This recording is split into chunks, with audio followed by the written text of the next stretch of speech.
I had just finished working late and was getting ready to head home. Little did I know that at the company elevator, I would witness a murder. The victim was my female boss. I quickly hid behind a wall, my exhausted body suddenly jolting with terror, every hair on my body standing on end. Thankfully, the killer didn't see me. He looked around to make sure no one was there, then lifted my boss's body, preparing to dispose of the evidence. Once I saw the killer leave, I finally breathed a sigh of relief. If the killer had spotted me, I would definitely have been killed too. I decided to hide in the restroom first, planning to wait until the killer left the building before going home. But when I pushed open the restroom door, I saw a bald man, the manager for my pharmaceutical company. He must have been killed by the same murderer too. I was about to move closer to check on his condition when I accidentally triggered the automatic flush sensor. Fortunately, the killer wasn't nearby. I quickly locked the door and could only hide in there for now. But then I suddenly realized the killer would definitely come back to deal with the manager's body. Staying here wasn't gonna work. Sure enough, the killer walked in, but he didn't rush to handle the manager's body. Instead, he first cleaned the blood off himself and then used the restroom. I had nowhere left to hide, so I crawled through the narrow gap at the bottom to the next stall.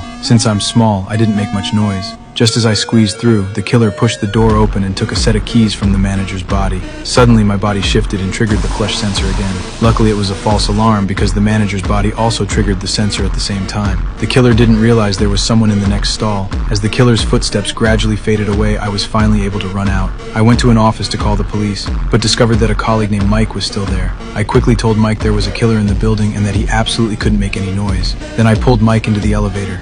But the elevator seemed to be under the killer's control already. No matter what buttons we pressed, the doors wouldn't close. We tried to take the stairs instead, but the heavy metal door to the stairwell was also locked by the killer.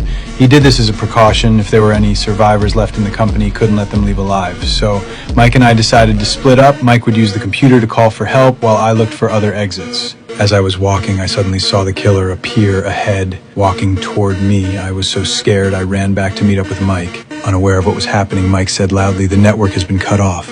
Even though I covered his mouth, the killer still heard him. The killer followed the sound and walked in, finding the room empty but with the computer still on. We held our breath and hid under the desk. Fortunately, the killer didn't find us. He just unplugged the power and left. However, we seriously underestimated the killer's intelligence. As soon as we ran out, the killer came back with a surprise attack. He only found Mike, who was trying to call the police. The killer pointed a gun at his head and asked if there were any other people in the company. Mike said he was the only one. I was hiding in the darkness, watching helplessly as the killer strangled Mike to death. I quickly ran back to my desk, planning to call the police with my phone. But of course, my phone was dead at this crucial moment.